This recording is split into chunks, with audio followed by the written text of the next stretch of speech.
Salam sejahtera, dah kita jumpa lagi semua murid kita. Hari ini murid tingkatan 4. Okey, hari ini kita akan belajar benda yang sangat penting dan sangat unik. Kita bukan tengok Asia Tenggara saja, kita pergi ke barat. Jom kita pergi ke barat. Okey. So, ini indeks anda kena tulis indeks anda iaitu pengembangan idea nasionalisme di barat. So, bukan saja kita sudah belajar tentang 7 tokoh yang menceritakan idea nasionalisme, tarikh nasionalisme. So kita tengok ke barat pula, iaitu kat barat ni di mana? Jom kita tengok. Iaitu ini di Malaysia, ini Malaysia kita. Saya letak M Malaysia. Ini Malaysia dan barat kita akan tengok 3 negara iaitu Amerika, England dan Perancis. Okey, jom kita tengok. Agak banyak, so saya harap murid semua di sana salin nota dan cuba faham apa yang Cikgu Chiu nak ceritakan ini.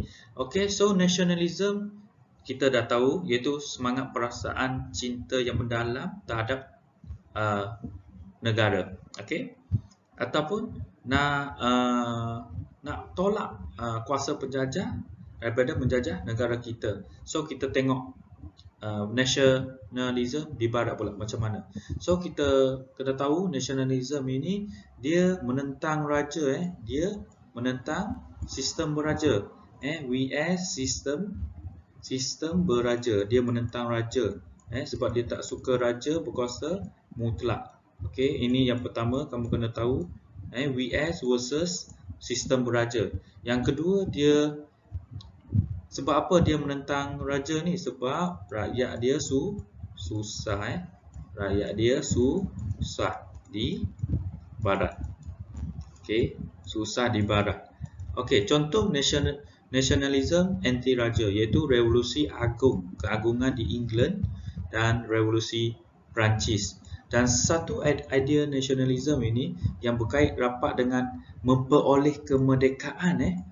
Okey, bukan saja menentang raja, tapi di barat juga ada menentang penjajah. Kita tengok di mana ini daripada penjajahan kuasa asing iaitu revolusi Amerika Syarikat. Anda kena tahu Amerika Syarikat pernah dijajah oleh British. Wow, menarik. Dan kita sedia maklum, kita tahu pada hari ini kuasa pasaran dunia ataupun ekonomi dunia dijajah oleh Amerika Syarikat. Pada masa lalu dijajah oleh British. Okey, jom kita tengok.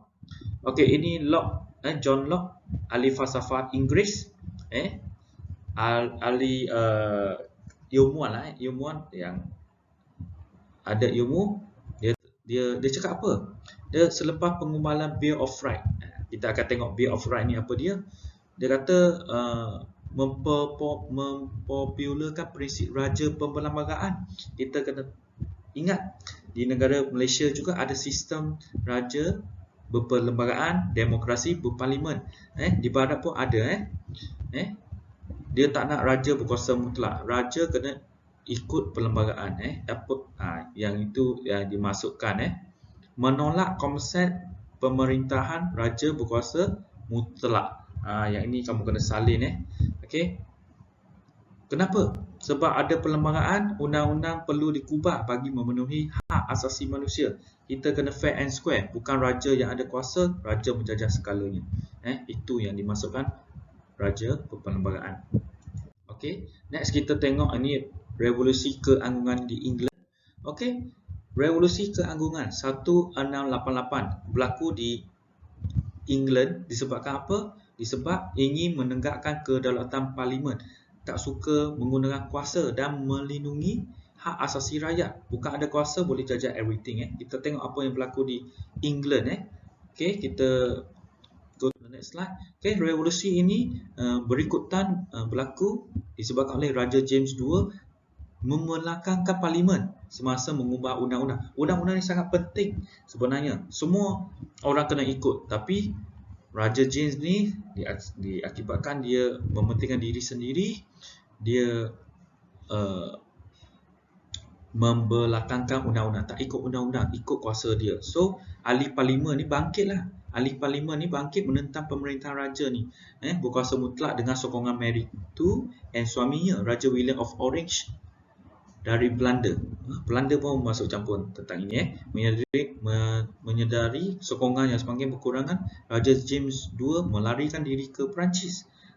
Tengok. So apa yang berlaku ni disebabkan oleh pemerintahan Raja James II ni membelakangkan parlimen. Dia tak ambil berat tentang undang-undang, dia hanya mementingkan diri sendiri. So apa yang berlaku? Peristiwa ini dikenali sebagai revolusi keagungan. Disebabkan apa? Secara aman berlaku. Revolusi ini dia menentang sistem beraja itu, iaitu Raja James itu tanpa pertumpahan darah. Tak ada kematian yang berlaku. Semasa pemerintahan Mary II ini, William of Orange ini, konsep kedaulatan parlimen ini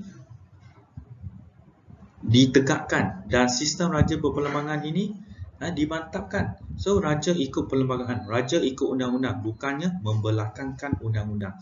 So maka Bill of Rights ini wujud untuk memberikan keutamaan kepada parlimen mengubah undang-undang dan hak menguntit cukai. So dalam parlimen ini dia bincang tentang undang-undang. So apabila undang-undang itu berjaya dikubah, maka raja kena ikut. Raja bukan suka hati ikut kuasa dia. Okay, next. Ini Thomas Jefferson, ahli falsafah Amerika Syarikat. Jom kita pergi tengok apa yang berlaku. Kalau kita tengok revolusi keagungan 1688 ini, dia berlaku secara aman damai tanpa pertumpahan darah. So hari ini kita pergi ke Amerika Syarikat pula, apa yang berlaku.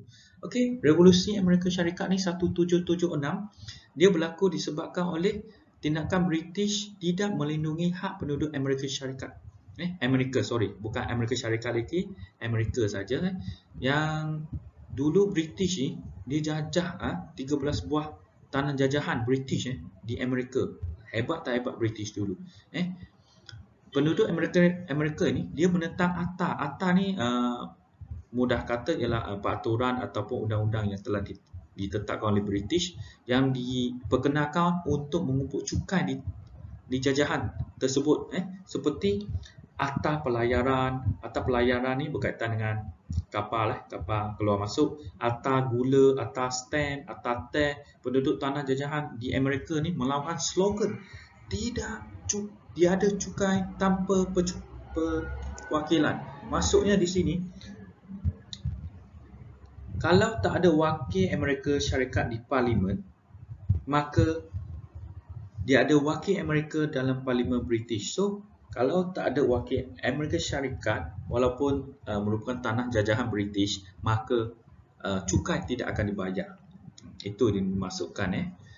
Okey, next kita tengok. So apa yang berlaku? So Kongres ini diketuai oleh George Washington mengisytiharkan perang terhadap British. Sebab apa? Nak memperjuangkan kemerdekaan Amerika Syarikat ni. Terlampau dah menjajah, tak melindungi hak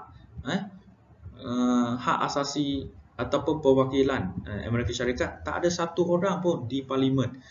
So perisytiharan kemerdekaan Amerika yang ditulis oleh Thomas Jefferson pada bulan Julai 1776, perisytiharan tersebut menegaskan bahawa sekiranya sesebuah kerajaan tidak dapat menjamin hak kehidupan, kebebasan dan kebahagiaan, maka menjadi hak penduduk untuk membentuk kerajaan baru.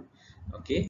So, revolusi Amerika Syarikat berakhir pada 1783 apabila British mengakui kemerdekaan Amerika. Sebanyak ini main point, sebanyak 13 buah bekas tanah jajahan tersebut digabungkan. 13 ini digabungkan dan diberi nama baru sebagai Amerika Syarikat yang memperkenalkan sistem pemerintahan demokrasi. So you kena ingat, tanah jajahan British yang ada 13 tanah jajahan itu digabungkan, dulu panggil Amerika Syarikat, apabila digabungkan jadilah Amerika Syarikat. Okey, next kita pergi ke James Rousseau, ahli falsafah Perancis. Okey, revolusi Perancis pula 1792 1789 ini, revolusi Perancis tercetus daripada idea nasionalisme yang memperjuangkan kebebasan, persamaan dan persaudaraan oleh golongan pemikir Perancis seperti Jean-Jacques Rousseau dan Voltaire. Okay. So apa kebebasan, persamaan dan persaudaraan yang berlaku di Perancis? So Rousseau ni telah menulis The Social Contract yang mengumpulkan keunggulan suara rakyat. So keunggulan, kehebatan suara rakyat lah yang kata mudah ni untuk menjamin kesejahteraan masyarakat. So dengan suara rakyat, dapat menjamin kehidupan yang sejahtera. Suara rakyat dikenali sebagai hasrat umum yang merupakan kata sepakat golongan mempunyai kesedaran. Menurut Rousseau, kedaulatan suara rakyat lebih tinggi dan penting daripada institusi raja dan birokrasi. Birokrasi ni pangkat lah. So semuanya bermula daripada suara rakyat. So kita pergi lagi, sasaran golongan revolusi adalah terhadap pemerintahan autokratik. Pemerintahan autokratik ni bermaksud cakap satu saja, tak ada bincang-bincang lah, hanya ikut satu. Itu masuk autokratik. Raja Louis 16 1774, 1792 dan golongan bangsawan. Golongan ini memonopoli, iaitu menguasai pelbagai keistimewaan. Sebaliknya rakyat terbeban dengan pelbagai cukai. So orang atasan ni dia menikmati kemewahan. Yang itulah kita tak nak, kita nak sama rata. Golongan revolusi mengembur penjara Bastille, membebaskan tahanan politik, seterusnya menggulingkan Raja Louis 16. Revolusi Perancis membawa kemunculan Republik Perancis yang mengakhiri sistem pemerintahan beraja di Perancis. So, revolusi Perancis ni dia menggulingkan raja. Dia tak nak pemerintahan beraja dah. Sebab itu pada hari ini France dikenali sebagai negara yang republik. Okay, next kita pergi ke kesimpulannya, iaitu idea nasionalisme di barat mencetuskan kesedaran dan kebangkitan memperjuangkan kedaulatan negara, iaitu kebebasan negara yang bebas, yang dipimpin oleh pemimpin yang berwibawa lah, yang menekankan hak dan prinsip kedaulatan rakyat, bertunjangkan kebajikan rakyat, bukannya gila kuasa. Idea nasionalisme ini memberikan iktibar kepada kita tentang kepentingan ilmu pengetahuan. Kita kena ada ilmu. Kita jangan kata, alah banyaklah nak belajar tapi tak ada ilmu. Tak nak. Kita kena pentingkan ilmu untuk meningkatkan kesejahteraan rakyat. Dengan ilmu, kita baru boleh mengubah cara hidup kita. Idea ini tersebar ke dalam gerakan nasionalisme di luar Eropah, termasuklah di Asia dan Asia Tenggara. So, pentingnya idea ini untuk memastikan raja tidak berkuasa mutlak ataupun menggulingkan raja terus, seperti berlaku di Perancis yang telah berjaya menggulingkan Raja Louis. And then kita pergi ke latihan. So latihan ini memang tak jelas sini, tak apa, nanti saya akan Cikgu Chiu akan bagi PowerPoint. So anda jawab di dalam buku latihan. Nota tu salin. Saya lebih suka anda buat ringkasan nota itu. Kalau nak salin semua boleh, tapi why not buat ringkasan. Kalau nak salin semua pun tak apa. So latihan jangan lupa buat. Kita jumpa lagi. Ini saja Cikgu Chiu nak ceritakan apa yang telah berlaku di England, Amerika dan Perancis tentang idea nasionalisme di barat. Kita jumpa lagi. Terima kasih. Selamat belajar kendiri.